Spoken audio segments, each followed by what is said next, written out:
The light in the hidden room was different now. It pulsed, not like a machine, but like a heartbeat. Dim and golden, breathing in the shadows. Victor stood with his hand still resting on the strange core of the device, the warmth of it crawling up his fingertips and into his chest like a slow current. And then, the room changed. Not the way a light changes when a bulb flickers. Number.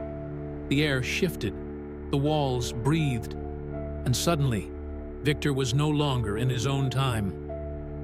The floorboards beneath him were newer, clean, dust-free.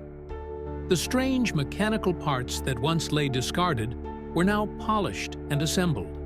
And at the center of it all stood a man, Mr. Rallis. He was younger than Victor expected, wiry and intense, with a glint of genius in his eyes and the worn hands of someone who spent his life fixing what others had forgotten. He didn't see Victor. Victor realized he couldn't. This wasn't real time. It was a memory, a fragment of the past, recorded in the walls, waiting to be found. Victor watched, barely breathing. Then Rallis turned toward the machine, the very same one Victor had touched. He reached out as though it were sacred. Then he stopped. When the memory ended, it was as if he had been pulled from a deep pool. He gasped. The air was stale again. The room was dark. The machine had gone quiet. But something had changed. Victor looked down. His sketchbook, still open in his hands, was no longer just filled with his own drawings. Across the bottom of the page, faint glowing symbols had appeared. Ones he didn't recognize and didn't draw. Then a sound. Faint. A knock. Once, then twice. But not from the secret room. From somewhere above.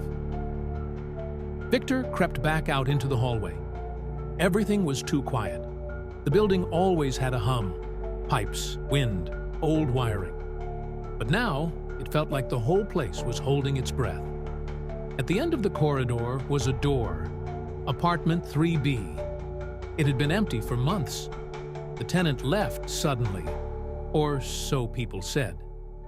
Victor wasn't sure anyone ever really lived there. Tonight, the door was open just a crack, and something told him he needed to go inside. The air in 3B was thicker, the kind of thick that holds onto memories like cobwebs. Furniture still stood where it had been left.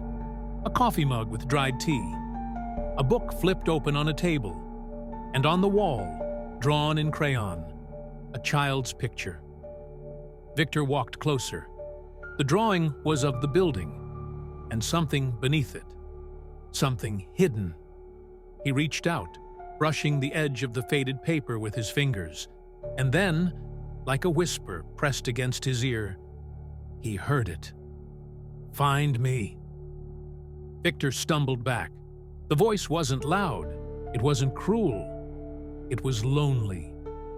He opened his sketchbook again. A new symbol had appeared.